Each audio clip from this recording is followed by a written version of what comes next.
On the second Thursday of February 1816, a vicar's daughter named Margaret Ashworth stood at the edge of the Fenwick ballroom, holding a dance card with every line left blank. She had counted the couples twice, 41, then 42, while her own name sat nowhere on anyone's list.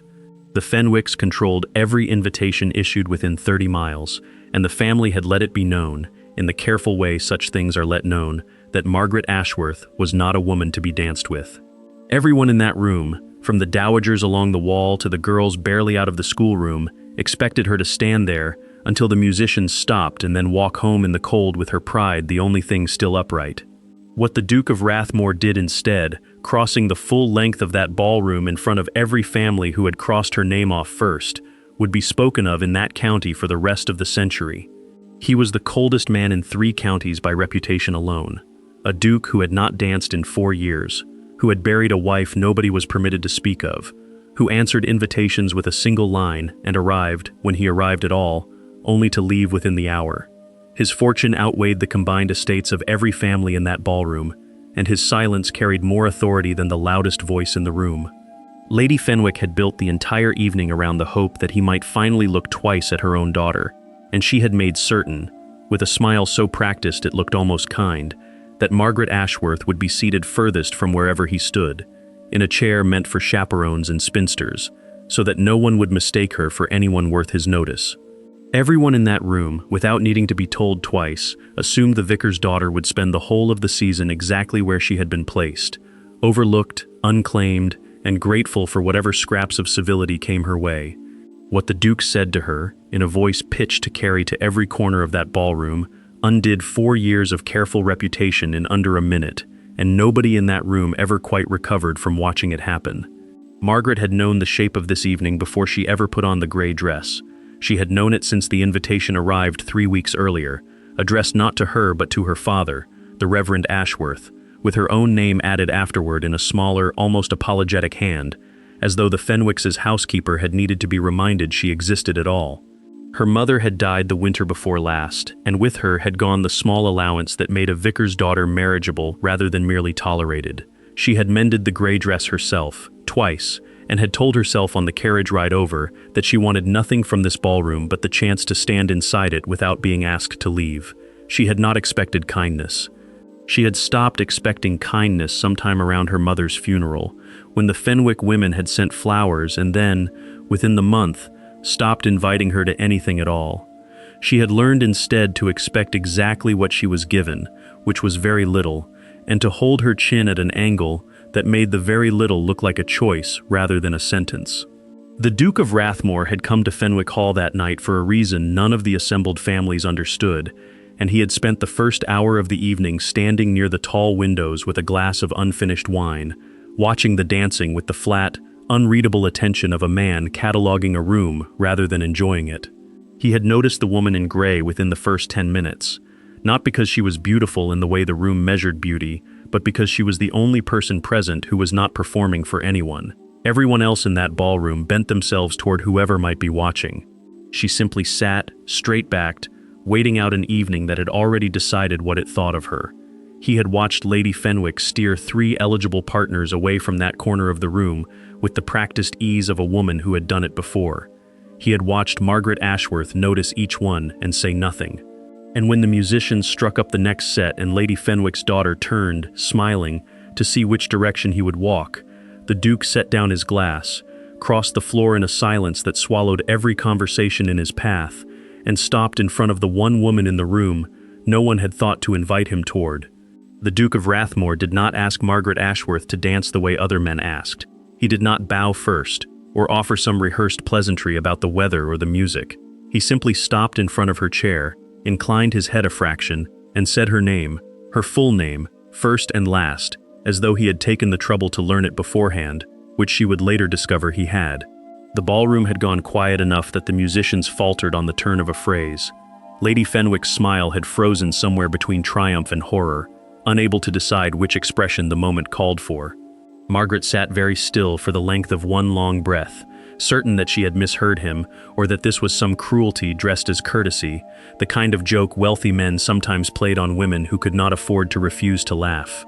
But his hand remained extended, palm up, patient, and his eyes, gray and steadier than she had expected, held hers without the faint amusement she had braced for. She rose because her legs decided, before her mind had finished deciding, smoothing the gray dress with one hand, as though smoothing it might make it into something finer than it was.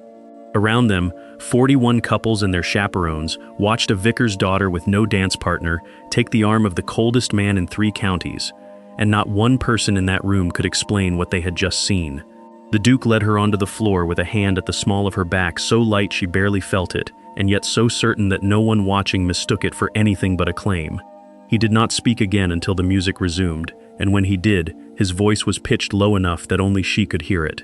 He told her that he had watched her for the better part of an hour, and that in all that time she had not once looked toward the door as though hoping to be rescued from where she sat. He said most people in that room had spent the evening performing for someone. She had simply endured it, and he found that he preferred her company to anyone else's in the building.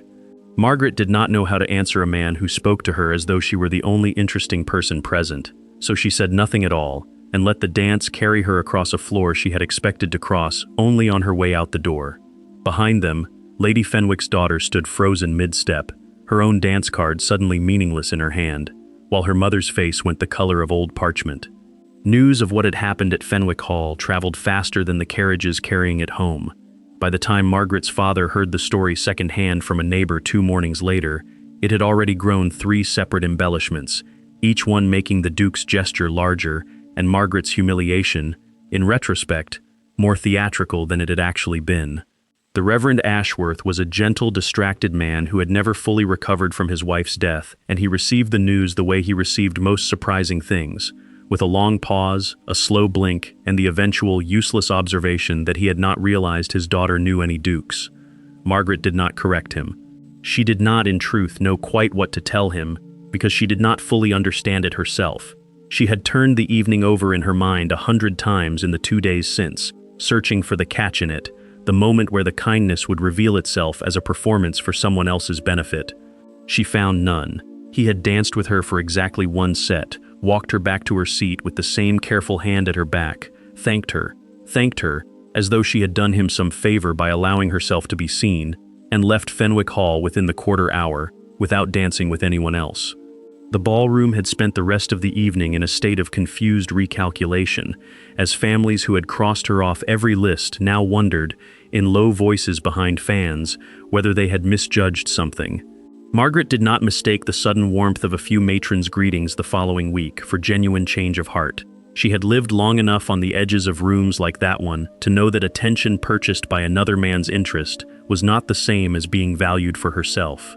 But she found, walking the lane between the vicarage and the churchyard 3 mornings later, that she kept returning to the sound of her own name in his mouth, spoken plainly, without pity, as though it had simply been a fact worth stating aloud. She told herself it meant nothing. She told herself this several more times than was strictly necessary for a fact she actually believed.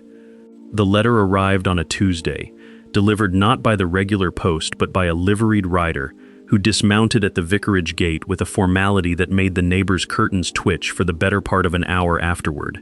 It was addressed to the Reverend Ashworth in a hand so precise it might have been engraved, and it contained, in language stripped of all ornament, a request that had nothing to do with courtship and everything to do with necessity. The Duke's late wife had left behind a niece, a girl of 8 named Alice, orphaned twice over when her own mother died the previous spring, and now living at Rathmore Hall under the nominal care of a household full of servants, and no one who had the patience, or the inclination, to teach her anything beyond obedience. He required a governess. He had made inquiries, the letter did not specify with whom, and had been told that Margaret Ashworth possessed both an education and a temperament suited to the position, and he was prepared to offer a salary that would have seemed, to any other family in the parish, an act of outright charity dressed up as employment. Margaret read the letter twice before she trusted herself to speak. Her father, predictably, saw only the salary and the solution it offered to problems he had been too proud to name aloud. Margaret saw something else entirely. A door opening onto a house she had glimpsed only from a distance, and a man whose kindness at a ballroom might have been a single, unrepeated gesture, or might, if she accepted this, become something she would have to reckon with daily. She sat with the letter in her lap for the better part of an afternoon, watching the light shift across the vicarage's worn floorboards, weighing a life of careful, shrinking sameness against a future she could not yet see the shape of. When she finally set the letter down, it was not hope that decided her, not entirely. It was the plain, practical knowledge that the vicarage could not support two adults much longer, and that a door open, even a crack, was still a door. Rathmore Hall announced itself long before the carriage reached its gates, rising out of the mist at the end of a mile-long drive lined with elms so old their branches met overhead in a dark, dripping arch. Margaret pressed her gloved hand against the cold window glass and watched the house grow from a gray suggestion into something with weight and history, a facade of pale stone with more windows than she could count on, both hands twice over, half of them dark even in the middle of the afternoon. The housekeeper who met her at the servants' entrance was a tall, unsmiling woman named Mrs. Price, who looked Margaret over with the frank assessment of someone pricing livestock, and said only that his grace was occupied and would see her at supper, if he remembered to. The house itself felt colder than the weather outside, its long corridors hung with portraits of Rathmore ancestors, whose painted eyes seemed to track her passage with the same suspicion Mrs. Price had shown at the door. Margaret was given a small room on the third floor, plainly furnished, with a window that looked out over a walled garden gone to seed, its rose beds tangled and untended beneath the gray sky. She unpacked her single trunk slowly, listening to the house settle around her, the creak of old wood and the distant muffled sound of someone playing a piano with more feeling than skill somewhere below. She would learn later that the piano belonged to Alice, who practiced every afternoon in an empty music room, because no one had told her to stop, and that the untended garden had belonged to the Duke's late wife, and that no one at Rathmore Hall had touched it since the day she died. For now Margaret knew only that she had traded one kind of loneliness for another, larger one, and that the man whose letter had brought her here had not troubled himself to greet her at the door. Alice turned out to be a solemn, watchful child who studied Margaret for 3 full days before she said anything beyond what politeness required, and even then her first real sentence was less a greeting than a test. She asked, over a breakfast neither of them was eating, whether Margaret intended to leave the way the last 2 governesses had left, within a month, without explanation, their trunks gone from the hallway before Alice woke. Margaret set down her spoon and answered honestly that she did not know how long she would stay, because she had never known a household well enough to promise it permanence, but that she did not intend to leave without telling Alice first, whatever else happened. It was not the reassurance a child might have wanted, but it seemed to satisfy something in Alice that easy promises had not, and by the end of the week the girl had begun following Margaret through the house's colder corridors with the loyalty of someone who had decided, cautiously, to risk being disappointed again.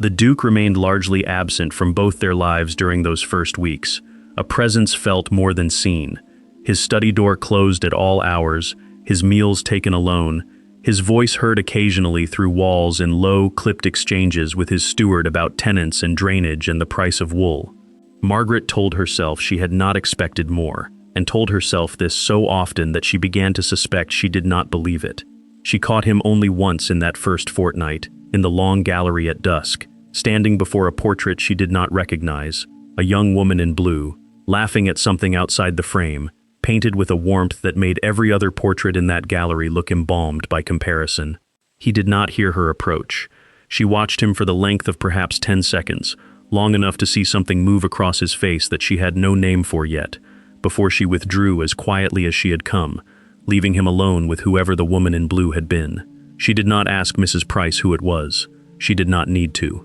There was only one door in that house that stayed locked at all times, a small sitting room at the end of the east wing that Alice avoided instinctively, the way children avoid rooms where grief has settled into the furniture, and Margaret understood, without being told, that the woman in the blue portrait and the locked room and the untended rose garden were all pieces of the same unspoken thing. The first real conversation between them happened by accident, in the library, on an evening when Margaret had gone looking for something to read and found the Duke already there, seated near the fire with a ledger open on his knee and an expression that suggested he had stopped reading it some time ago.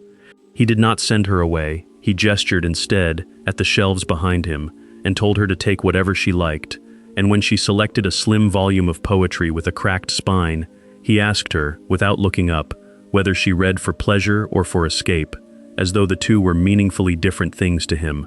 Margaret considered the question longer than it perhaps deserved, and answered that she had never had the luxury of separating the two, that reading had always been both at once, a pleasure that happened to also be the only escape available to her. Something in that answer seemed to reach him. He closed the ledger fully and asked, in the careful, testing tone of a man unused to asking personal questions, what exactly she had needed escaping from. She told him, plainly, about her mother's death and the thin years that followed, about a father too grieved to notice the household accounts going unpaid, about learning to make a single dress serve 3 seasons, and to smile in rooms where she was tolerated rather than welcomed. She had not meant to say so much. She had certainly not meant to say it to a man whose wealth made her own hardships sound, in the retelling, almost quaint, but he listened without the flicker of pity she had braced for, and when she finished, he said only that he understood something of what it cost to smile in rooms that had already decided what they thought of you, though his version of it, he said, had worn a title instead of a mended dress. It was the first time he had said anything that suggested the coldness the county spoke of was armor rather than nature, and Margaret left the library that night turning the thought over like a stone she was not yet sure was worth keeping. Word of Margaret's position at Rathmore Hall reached the Fenwicks within the fortnight, carried, as such things always were, by a servant with a loose tongue and a mistress eager for anything that confirmed her worst suspicions. Lady Fenwick arrived at the hall uninvited on a Thursday afternoon, ostensibly to pay a call on the Duke regarding a matter of parish charity, and spent the better part of her visit finding excuses to pass through whatever room Margaret happened to be occupying with Alice, her eyes cataloging the girl's improved posture and steadier hand at her letters, with an expression that curdled somewhere between grudging approval and outright suspicion. She cornered Margaret eventually in the corridor outside the schoolroom, her voice pitched low and sweet in the particular register she reserved for cruelty she wanted to be able to deny later. She observed that it must be gratifying for a vicar's daughter to find herself so unexpectedly elevated, and hoped, for Margaret's own sake, that she understood the difference between employment and belonging, because men like the Duke had a long history of confusing convenience with affection and then remembering, eventually, what was owed to their name. Margaret kept her expression perfectly still through the whole performance, having had a great deal of practice keeping her expression still in rooms controlled by the Fenwicks, and answered only that she was grateful for honest work and had never mistaken it for anything grander. Lady Fenwick's smile flickered, disappointed by the absence of a wound to press on, and she left shortly afterward without having secured whatever satisfaction she had come for. But her words lodged somewhere Margaret could not immediately dislodge them, because they had named, with unpleasant precision, the exact fear she had been refusing to examine since the night of the ballroom, that whatever this was, whatever strange and careful thing was growing between herself and a grieving Duke, might end the moment it became inconvenient for him to remember it, and that she, unlike him, had nowhere soft to land when it did. Alice fell ill in the 3rd week of March, a fever that came on suddenly after an afternoon spent too long in the damp garden despite Margaret's warnings, and within a day the whole household had reorganized itself around the sick room the way houses do when a child's breathing becomes the only sound anyone is truly listening for. Margaret did not leave the girl's bedside for the better part of 2 days, sponging her forehead with cool water and reading to her in a low voice through the worst of the delirium, and it was there, in the close, candlelit dark of that room, that she first saw the Duke afraid. He came in on the 2nd night, still in his riding clothes, having ridden 6 miles in the rain to fetch a physician himself rather than wait for a messenger, and he stood in the doorway for a long moment simply looking at the small shape in the bed with an expression Margaret had not yet seen him wear, not the careful blankness he showed the county, not even the guarded warmth he had begun to show her, but something raw and unguarded, the face of a man watching a second loss circle closer than he could bear. He did not order Margaret away, as she half expected. He pulled a chair to the opposite side of the bed and sat through the rest of that night in near silence, and somewhere past midnight, when Alice's fever finally began to break and her breathing eased into something closer to sleep, he told Margaret, in a voice worn thin by hours of fear, that he had lost her mother the same way.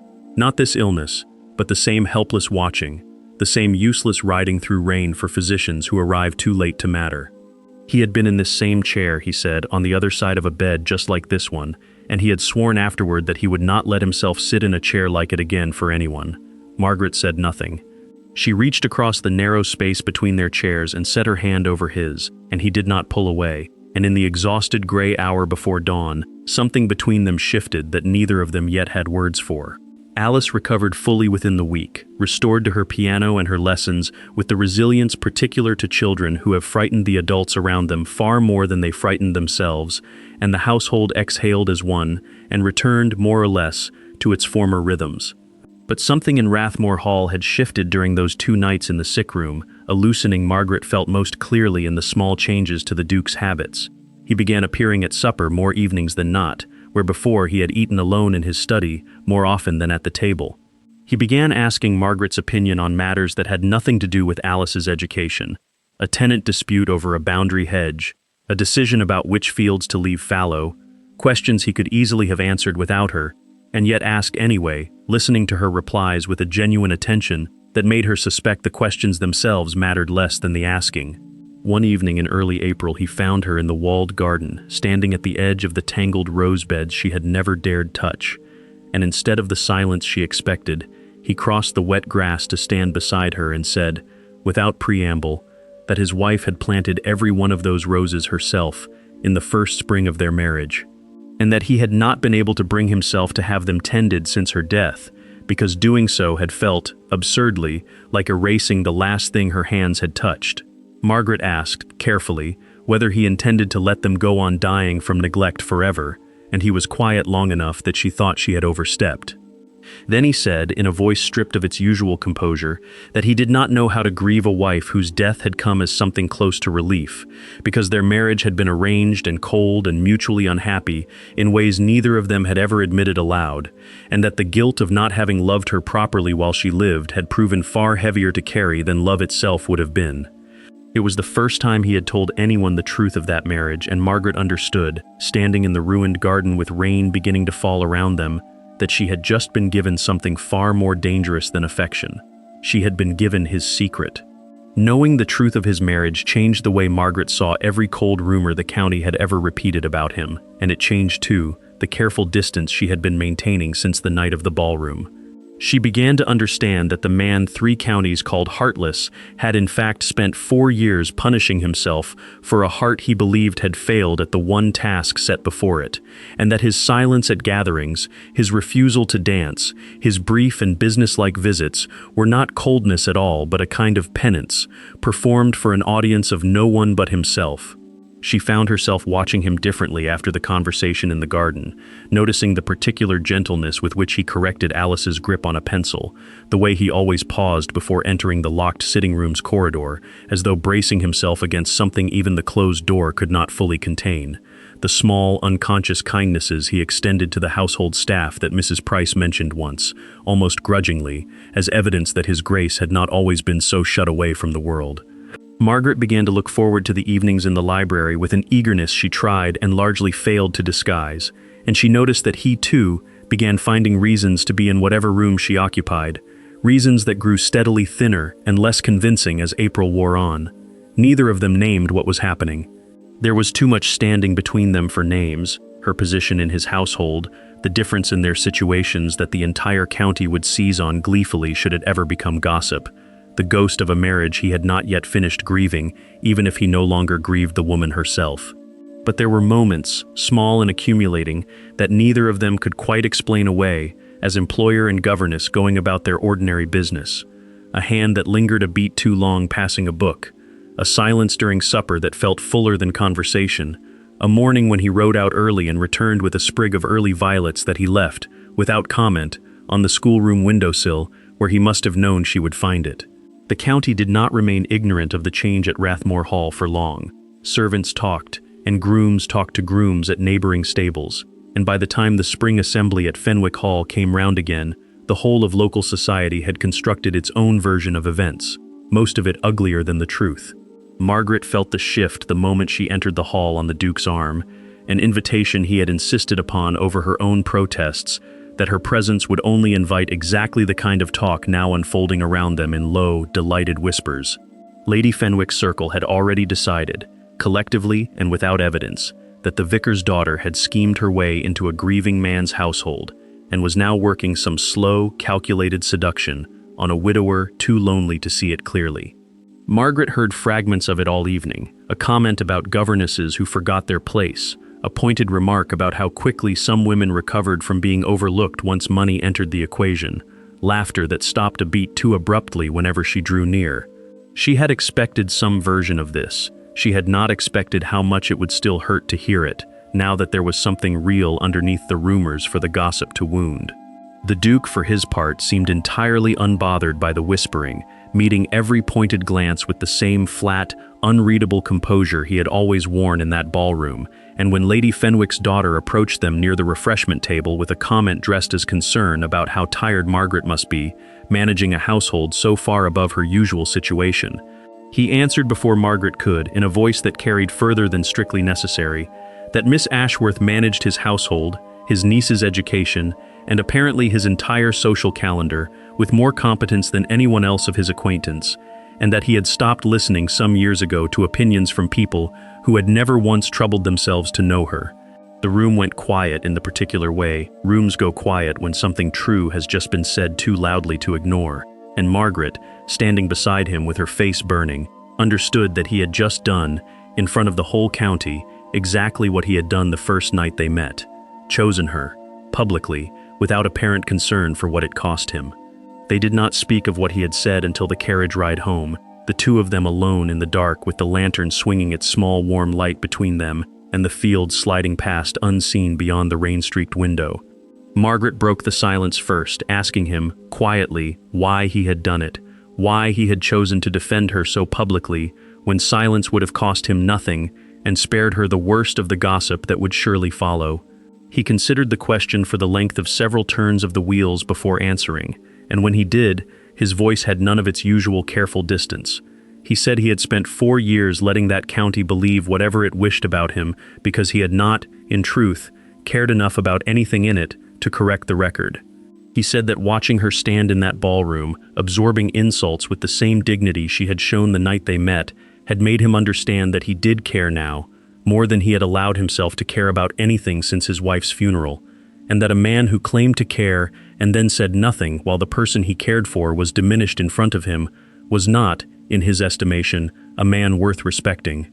Margaret sat with that for a long moment, watching the rain trace paths down the glass, and asked him the question she had been too afraid to ask since the night in the garden, what exactly it was he believed he was choosing, given everything standing between them. He turned to look at her fully then, his face half in shadow and half caught in the swinging lantern light, and said that he did not yet know what to call it, only that he had not felt the particular ache of wanting someone's company, rather than merely tolerating a room, since long before his marriage, and that he was no longer willing to pretend otherwise for the sake of a reputation he had never much valued anyway.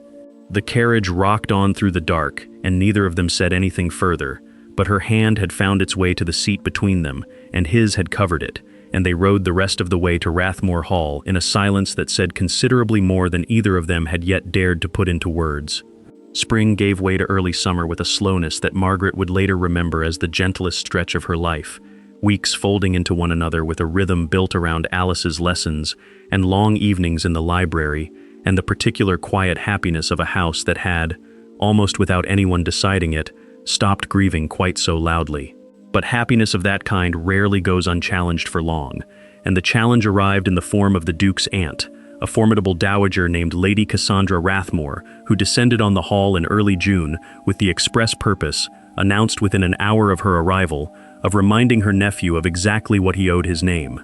She was not cruel in the way Lady Fenwick was cruel, with smiles that concealed knives.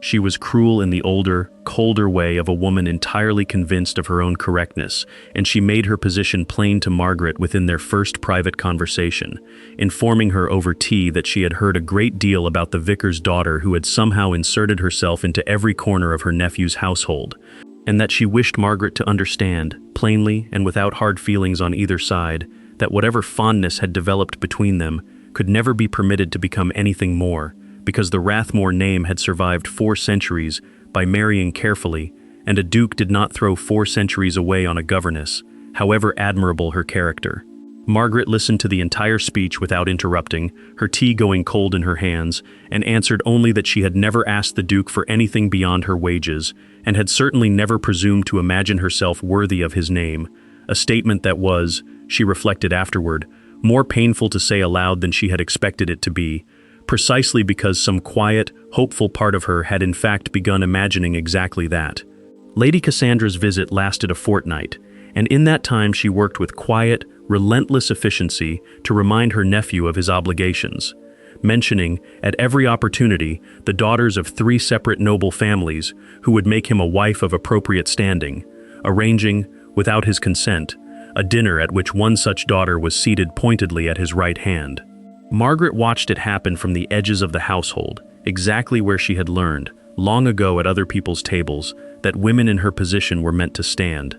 The dinner Lady Cassandra arranged took place on a warm evening in the second week of June, and Margaret was not invited to attend it, a fact that stung considerably less than the reason behind it. She understood perfectly well that her absence had been engineered so that the Duke might sit through an entire evening beside a suitable young woman without the inconvenient comparison of watching Margaret across the same table. She spent the evening instead in the nursery wing with Alice, who had picked up on the tension in the house with the unerring instinct children have for things adults believe they are hiding successfully, and who asked, halfway through a lesson neither of them was truly attending to, whether Margaret intended to leave now that Great Aunt Cassandra had come. Margaret told her as honestly as she could manage that she did not know, and Alice's small face fell in a way that made Margaret's own throat tighten unexpectedly. It was well past the girl's bedtime, the house gone quiet with the particular hush of a formal dinner still underway 2 floors below, when Margaret heard footsteps in the corridor outside the nursery, too quick and too irregular to belong to Mrs. Price making her evening rounds. The Duke appeared in the doorway still in his dinner clothes, his cravat slightly loosened as though he had tugged at it walking up the stairs, and he stood there for a moment simply looking at the 2 of them by the fire before asking, quietly, whether he might have a word with Margaret once Alice was settled. She followed him into the corridor with her heart working harder than the short walk warranted, and he told her, without preamble, that he had sat through an entire dinner beside a woman his aunt considered eminently suitable and had spent the whole of it thinking of nothing but the fact that Margaret was 2 floors above him, reading to his niece, and that he would rather spend every dinner for the rest of his life in that state of distraction than one more evening pretending an interest he did not feel in a woman his family found convenient. Margaret asked him, her voice unsteady, what exactly he meant to do about it, given his aunt's very plain opinion on the matter, and he answered that he had not yet decided the particulars, only that he was done arranging his life around what a 4-century-old name was owed, and that whatever he decided, he intended her to be standing beside him when he decided it. Lady Cassandra did not depart quietly. She confronted her nephew directly on the morning of her final day at Rathmore Hall, in a conversation Margaret was not present for but heard about afterward from Mrs. Price, who had been arranging flowers in the adjoining room and had not been able to avoid overhearing most of it through the half-open door.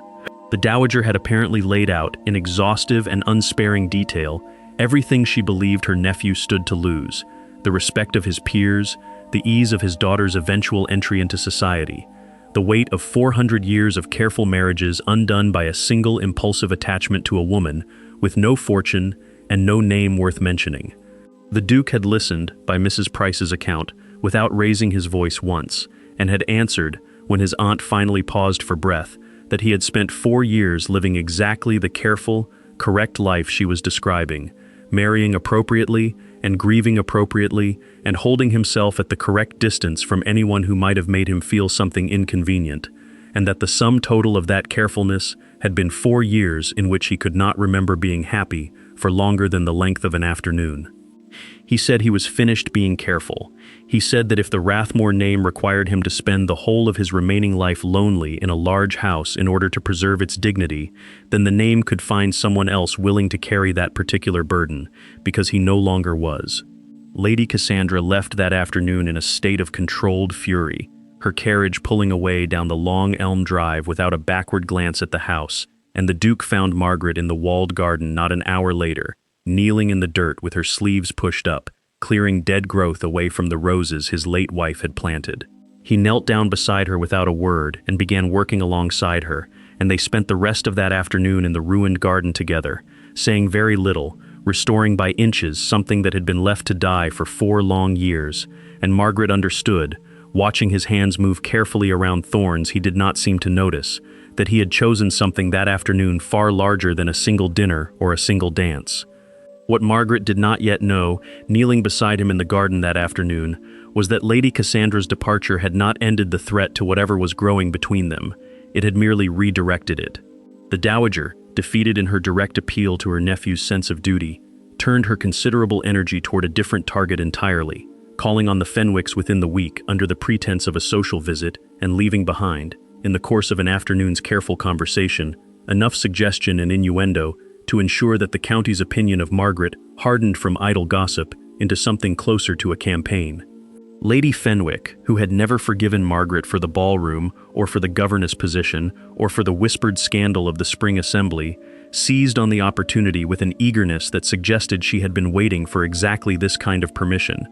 Within a fortnight, letters began circulating among the county's better families, carefully worded, never quite libelous, but suggesting strongly that the vicar's daughter at Rathmore Hall had a history of manipulating her way into positions above her station, that her own mother's death had conveniently coincided with her sudden interest in wealthier households, that a young woman with so little to recommend her beyond a plain face and a practiced humility ought to be examined more closely before decent families continued receiving her. None of it was true. All of it was designed to be difficult to disprove, which was, Margaret would come to understand, precisely the point of such campaigns. They did not need to be believed entirely, only repeated often enough to plant a seed of doubt in rooms she was not present to defend herself within. She learned of the letters from Mrs. Price, who had heard of them from a housemaid whose sister worked in the Fenwick household, and she sat with the knowledge alone in her small third-floor room for the better part of an evening before she found the courage to bring it to the Duke, dreading, more than the gossip itself, the possibility that this might finally be the cost too steep for him to pay. The Duke's response to the letters was swifter and more absolute than Margaret had allowed herself to hope for.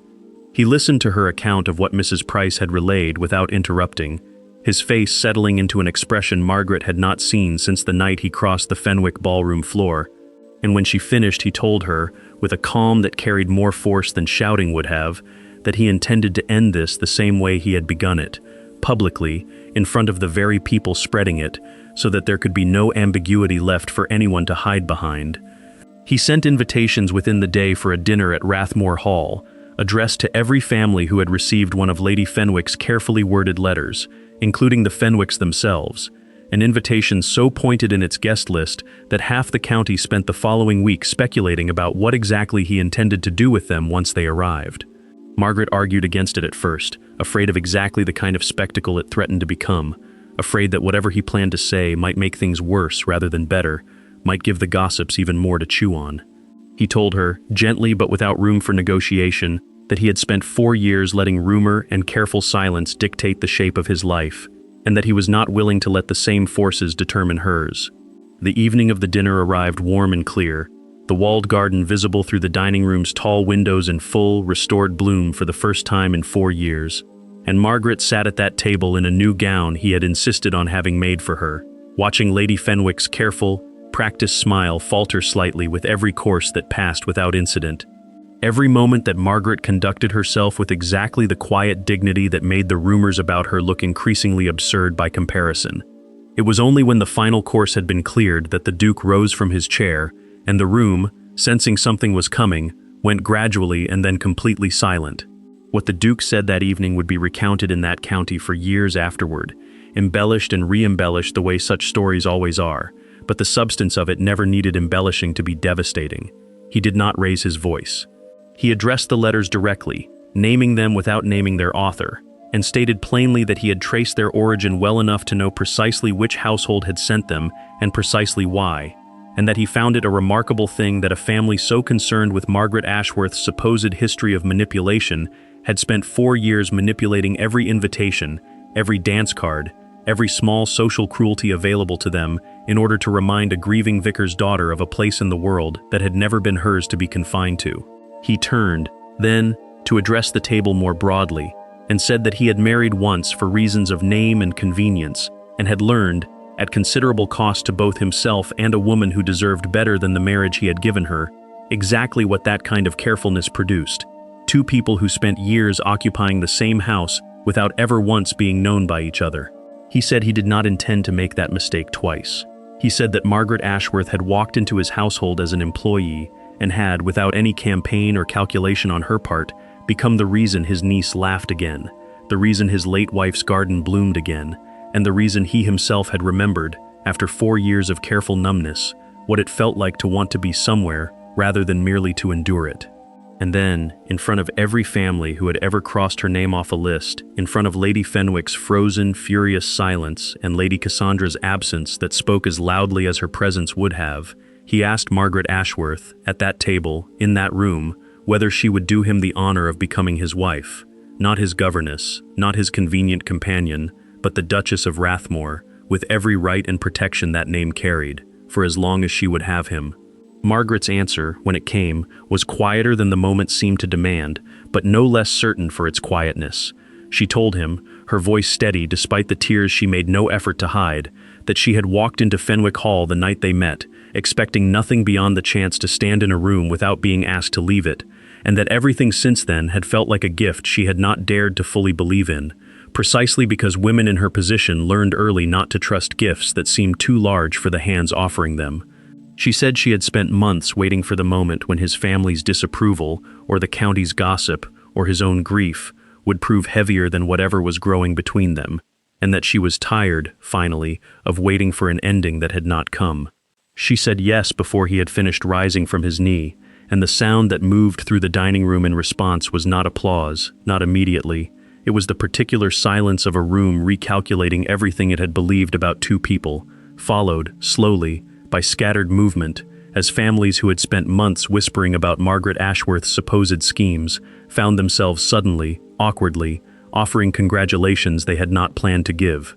Lady Fenwick left before the toasts began, her daughter trailing behind her with an expression caught somewhere between embarrassment and relief, and Margaret watched them go without triumph, only a quiet, settled satisfaction that felt less like victory over her enemies and more like simply, finally, being allowed to exist without apology in a room that had once made her feel she needed one. Alice, who had been permitted to stay up for dessert and had watched the entire proposal from a chair near the fire with wide, delighted eyes, launched herself across the room the moment the formal congratulations allowed it and wrapped both arms around Margaret's waist, declaring, to the amusement of the remaining guests, that she had known all along because Margaret was the only governess who had ever stayed. They were married at the end of that summer in the small parish church where Margaret's father had preached for 30 years, a ceremony far quieter and smaller than the Rathmore name might have commanded, because both of them had agreed, without much discussion, that they wanted the day to belong to the people who had actually stood beside them,